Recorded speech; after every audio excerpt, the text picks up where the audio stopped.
Hello everyone, मैं आपकी हिंदी की टीचर हूँ। आज मैं आपको कक्षा 5 के एक पाठ 3 खेल कूद और व्यायाम को पढ़ाऊँगी। यह एक स्वास्थ्यपरक वार्तालाप है। आइए हम जानते हैं कि इस पाठ में क्या है। नंदिता नाम की एक लड़की रहती है।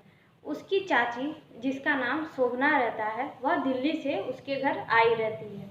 जब उसकी चाची नंदिता को देखती है तो वह काफ़ी हैरान हो जाती है। वह सोचती है कि वह नंदिता से पूछती है कि नंदिता, तुम इतनी दुबली पतली क्यों हो गई हो और तुम्हारा चेहरा भी बिल्कुल बुझा बुझा सा लग रहा है। ऐसा क्यों? क्या तुम्हारी तबीयत खराब है या तुम अच्छे से खाना पीना नहीं खा रही हो? लेकिन नंदिता ने हंसते हुए कहा कि नहीं चाची जी, आपको ऐसे ही ऐसा लग रहा है। मैं बिल्कुल ठीक हूँ, मेरी तबीयत बिल्कुल ठीक है। मगर नंदिता की माँ शोभना चाची से कहती है कि शोभना, वैसे तो तुम जानती हो कि नंदिता पहले से ही कम घर में से निकलती है और कम बाहर खेलने कूदने जाती है, मगर जब से इसने अपनी परीक्षा की बात को सुना है, यानी कि जब ये सुना है कि उसकी परीक्षा होने वाली है, इस बात को सुनकर यह घर में से बिल्कुल निकलना बंद कर दिया। यह बिल्कुल घूमना फिरना बंद कर दिया। यह हमेशा अपने कमरे में अपने आप को बंद की रहती है और उसी में बैठी रहती है।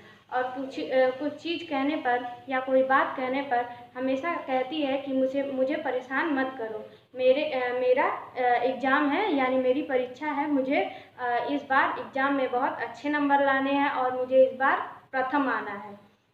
और यह मैं इससे बार बार कहती हूँ कि बेटा, तबीयत सही रहेगी तभी अच्छे से पढ़ाई हो पाएगी, लेकिन यह मेरी नहीं सुनती। इस बात को सुनकर शोभना चाची काफ़ी परेशान हो जाती हैं।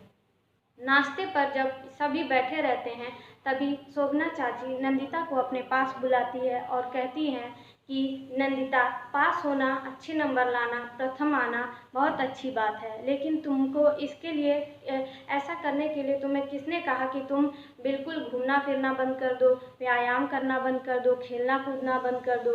ऐसा करने से तुम्हारी तबीयत और ख़राब हो जाएगी और तुम्हारा और नुकसान हो जाएगा। जब तुम्हारा शरीर स्वस्थ रहेगा, खेलो कूदोगी, व्यायाम करोगी और तुम्हारा शरीर स्वस्थ रहेगा तो तुम अच्छे से पढ़ाई कर पाओगी, अच्छे से तुम्हें सब चीज़ याद होगा, तुम्हारे मन में ताजगी भरी रहेगी और तुम जो चीज़ याद करोगी जल्दी से याद हो जाएगा और ज़्यादा दिनों तक याद रहेगा। अगर तुम ऐसे करोगी, अपने आप को एक कमरे में बंद कर लोगी, तो तुम्हारा तबीयत ख़राब हो जाएगा और तुम्हें सिर्फ नुकसान होगा। ये सब बात को सुनकर नंदिता चुपचाप से बैठ के सारी बात सुनती रहती है और उसे अंदर ही अंदर यह विश्वास होता यह बात का विश्वास होता है कि उसने वह गलती कर रही है। उसके बाद नंदिता शोभना चाची से पूछती है कि चाची, क्या मैं खेल कूद और व्यायाम कर सकती हूँ? तो चाची ने कहा, क्यों नहीं, कुछ व्यायाम तो ऐसे हैं जो तुम बहुत आराम से कर सकती हो, जैसे श्वासन और ये सूर्य नमस्कार। ये सब जो व्यायाम कुछ ऐसे हैं जो तुम बिल्कुल आराम से कर सकती हो। इस सब व्यायाम को करने से पूरे शरीर का व्यायाम हो जाता है और हमारे शरीर का रक्त संचार तेज हो जाता है। और प्राणायाम तो ऐसा आसन है जिसको करने से हमारे फेफड़े क्या होते हैं, मजबूत होते हैं और हमें जितनी ऑक्सीजन की मात्रा लेनी होती है वो हम नहीं ले पाते हैं। लेकिन प्राणायाम करने से हमारे शरीर में जो हम सांस खींचते हैं तो हमारे शरीर में सारे ऑक्सीजन की मात्रा भरपूर हो जाती है और हमारे शरीर में स्फूर्ति का संचार होता है। और शोभना चाची ने कहा कि नंदिता इन सारी बातों को चुपचाप से सुन रही थी। फिर शोभना चाची ने कहा कि व्यायाम और योग करने से हमारे शरीर और मन दोनों स्वस्थ रहता है और दोनों में ताजगी भरी रहती है। और अगर तुम अच्छा नंबर पाना चाहती हो, प्रथम आना चाहती हो, तो तुम्हें पढ़ाई भी करनी चाहिए, मगर साथ में शाम को कुछ टाइम निकाल कर खेल कूद करना चाहिए, व्यायाम करना चाहिए, योग करना चाहिए, जिसको करने से देखना तुम्हें कितना फ़ायदा होगा। जिसको करने से तुम कुछ भी याद करोगी तो तुम्हें जल्दी से याद हो जाएगा और तुम उसे भूलोगी नहीं और तुम परीक्षा में अच्छे अंकों से पास होगी।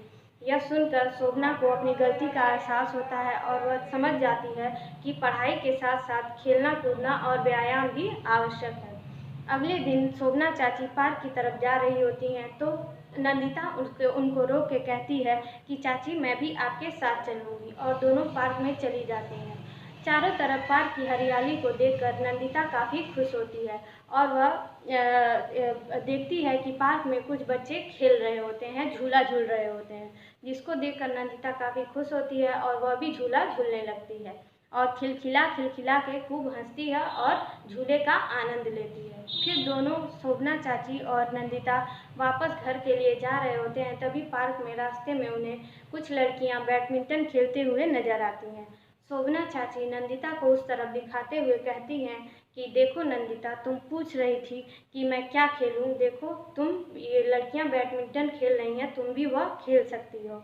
नंदिता हंसकर बोली कि हाँ चाची, कल मैं अपनी दोस्त नीना से बात करके हम दोनों कल से बैडमिंटन खेलने पार्क में आएंगे। और उसके बाद दोनों घर चली आईं।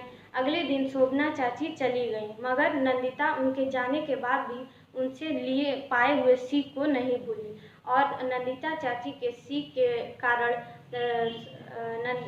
शोभना चाची के सीख के कारण नंदिता के जीवन में खुशियाँ ही खुशियाँ भर गई। इस लेसन से हमें, इस पाठ से हमें क्या शिक्षा मिलती है या मूल्य मिलता है कि पढ़ाई लिखाई के साथ साथ खेलना कूदना भी ज़रूरी है। ये नहीं कि हम सिर्फ पढ़ाई में लगे रहें और खेलना कूदना व्यायाम करना बिल्कुल बंद कर दें, इससे हमारे शरीर को नुकसान पहुँचेगा। व्यायाम करने से, खेल कूद करने से हमारा शरीर स्वस्थ रहता है, हम कई बीमारियों से दूर रहते हैं, हमारे शरीर में स्फूर्ति का संचार होता है, हमारे फेफड़े मजबूत होते हैं, हमारी हड्डियां मजबूत होती हैं और हमारा जीवन स्वस्थ रहता है, हम सुखी रहते हैं, स्वस्थ रहते हैं। इसलिए हमारे जीवन में सिर्फ पढ़ाई भी आवश्यक है, लेकिन पढ़ाई के साथ साथ खेल कूद और व्यायाम भी आवश्यक है। अब इसका नोट्स आपको व्हाट्सएप पे मिल जाएगा, आप उसे लिखिएगा और कहानी को और इस लेसन को अच्छे से पढ़िएगा और सब याद करते रहिएगा। Thank you.